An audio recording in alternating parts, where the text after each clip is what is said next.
Cirurgia para hérnia de disco por vídeo ou cirurgia endoscópica da coluna. Nesse vídeo você vai ter tudo o que você quer saber dessa cirurgia, se você é um paciente meu que eu indiquei essa cirurgia para você, ou se outro médico falou dessa cirurgia para você, indicou essa cirurgia para você, e você talvez nessa consulta não teve todas as informações que gostaria. Nessa cirurgia nós vamos abordar alguns temas. Quando indicamos, por exemplo, uma cirurgia endoscópica para hérnia de disco, quais são os passos dessa cirurgia e principalmente, e talvez seja o motivo de você estar procurando isso aqui, quais os riscos você se submete nessa cirurgia. Essa talvez seja a maior dúvida dos pacientes que vão ser submetidos a uma cirurgia de coluna. Eles querem saber que riscos eles estão se submetendo e talvez no momento da consulta eles não tenham a possibilidade ali de esclarecer todas essas dúvidas. E por fim, como é a recuperação, quais as recomendações pós-operatórias para esse procedimento. Então fica no vídeo que vamos falar mais sobre esse tema.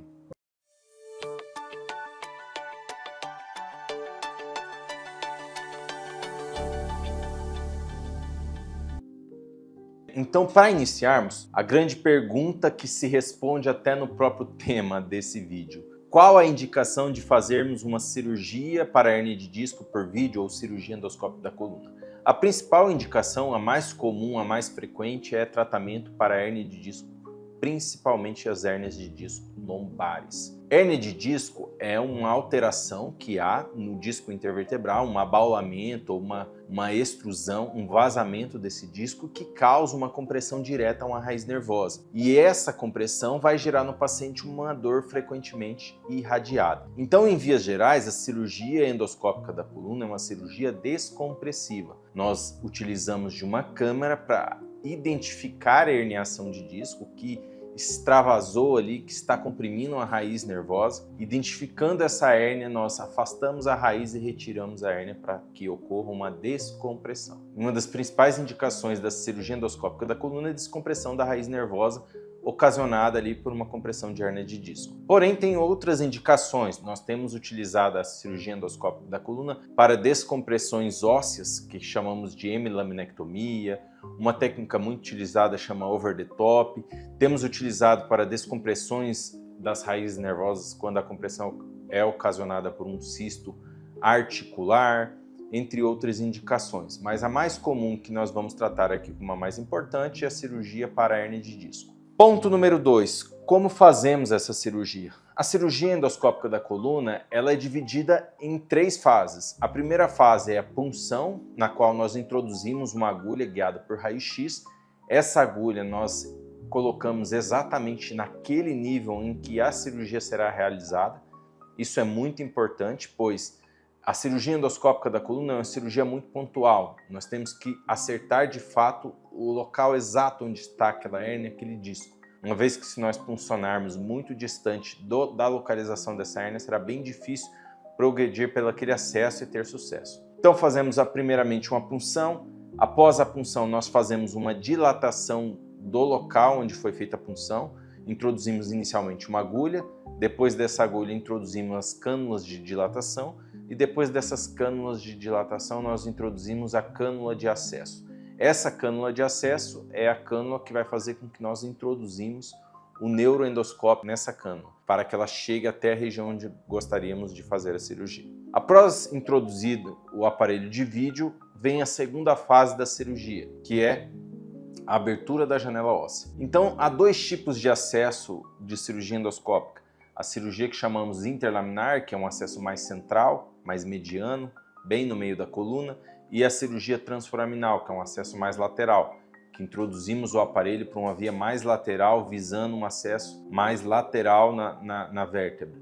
Independente da via de acesso, é uma fase comum da cirurgia fazermos uma abertura óssea para termos mais espaço para a cirurgia. Então essa abertura nós fazemos com a utilização de algumas brocas. Então utilizamos brocas que elas giram e desgastam o osso para termos um acesso mais amplo e identificar melhor as estruturas ali associadas à região onde vamos operar. E por fim, a terceira fase é quando nós já estamos próximo ao disco, próximo às estruturas neurais.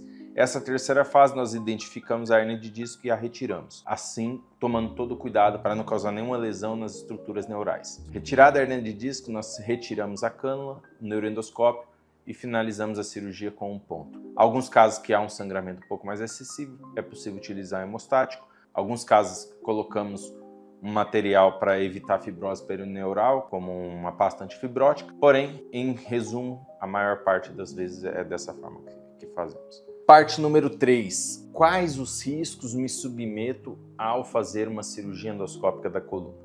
Bem, os riscos dependem muito de cada paciente, cada caso tem sua peculiaridade. Mas aqui nesse vídeo nós vamos tratar dos 5 riscos mais comuns e o principal que foi o que motivou você a procurar desse tema, que são lesões neurológicas graves. Então aqui ao lado a gente vê as 5 complicações mais comuns dessa cirurgia. Falando uma a uma, qual o risco de acontecer o que chamamos de fístula licórica? Bem, fístula licórica é uma complicação que ocorre entre 1 a 2% dos casos. Nossas raízes nervosas estão dentro de um tecido chamado meninge. Esse tecido, que é a meninge, ela prende ali tanto as nossas raízes nervosas quanto o líquor, que é um líquido que nós temos que banha essa região. Ao fazer o acesso dessa cirurgia, pode ocorrer a lesão da dura mater, que é uma dessas meninges. Acontecendo isso, ocorrerá uma abertura do espaço subaracnoide juntamente no acesso da cirurgia endoscópica. A consequência disso é que pode ficar vazando líquido. Esse líquido que nós temos na coluna pode ficar vazando na pele. Se acontecer esse tipo de problema, às vezes é possível se resolver somente com tratamento clínico, repouso, evitar atividades mais pesadas. Em torno de 4 a 5 dias, esse pequeno furo na dura mater se fecha e o paciente não terá nenhum problema relacionado. Alguns casos onde a fístula, essa perfuração da dura mater é muito grande, às vezes a necessidade de uma reabordagem, ou seja, talvez esse paciente precise reoperar para ir lá e fechar esse pequeno orifício. Mas no geral, a grande maioria dos casos são autorresolutivos. Qual o risco de infecção? Bem, a infecção pode acontecer em diversos tecidos, toda cirurgia tem risco de infecção e é muito mais comum infecção em pacientes idosos, imunodeprimidos ou pacientes usuários de cigarro ou outras drogas. A infecção, a maioria dos casos ocorre por bactérias, uma infecção bacteriana. E a infecção pode acontecer tanto do tecido subcutâneo, que é a pele, a gordura, quanto das estruturas mais profundas, como é o disco intervertebral. Em casos como infecções de pele, o tratamento com antibióticos via oral se resolve e não precisa,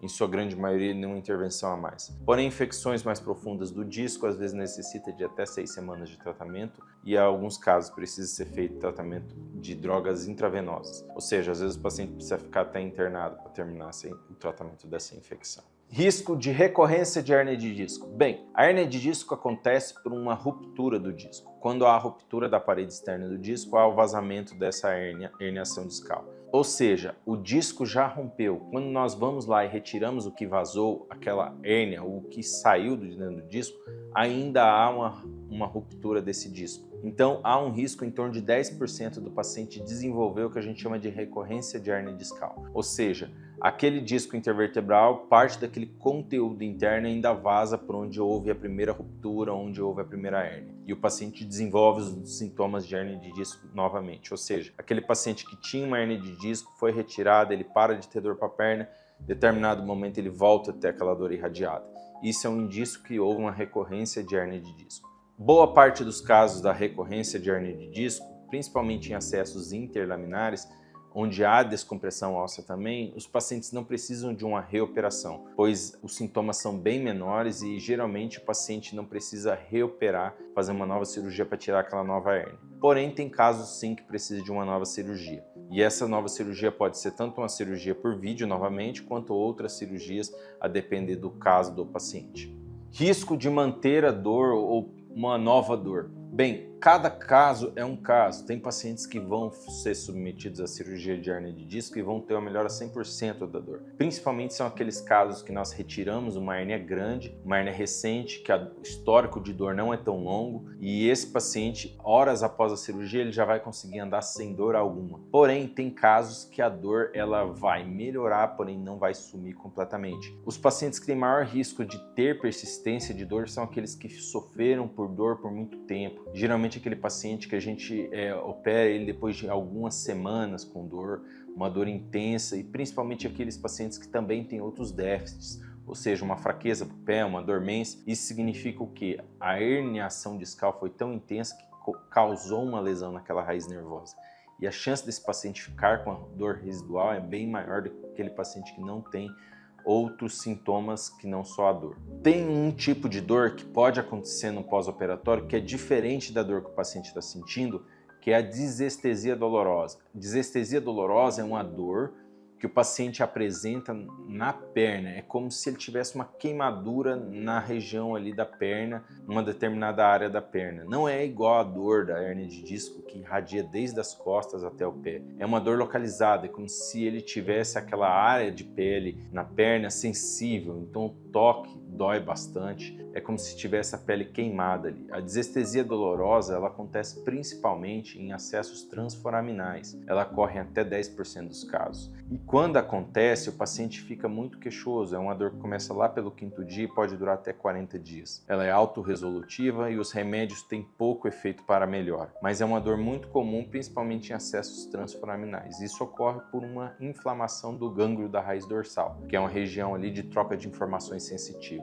E no geral o paciente tem uma resolução completa desse quadro em torno de 45 dias. E por fim, qual é o risco do paciente ter complicações neurológicas graves ou mesmo morrer numa cirurgia para hérnia de disco? Bem, o risco de lesões neurológicas graves é menor que 1% e geralmente ocorre em pacientes que têm uma hérnia muito volumosa, com uma lesão que modifica muito a anatomia normal ali da cirurgia. A cirurgia endoscópica para hérnia de disco é uma cirurgia muito visível. Nós temos uma visualização muito fácil das estruturas neurais. Então é muito raro acontecer uma lesão a ponto de o paciente desenvolver uma sequela neurológica grave. Vale lembrar que aqueles pacientes que já operam com uma deficiência tem um risco desse paciente permanecer com a deficiência mesmo se a cirurgia retirar toda a compressão. Depende muito de quanto é essa deficiência, quanto tempo o paciente ficou com essa deficiência.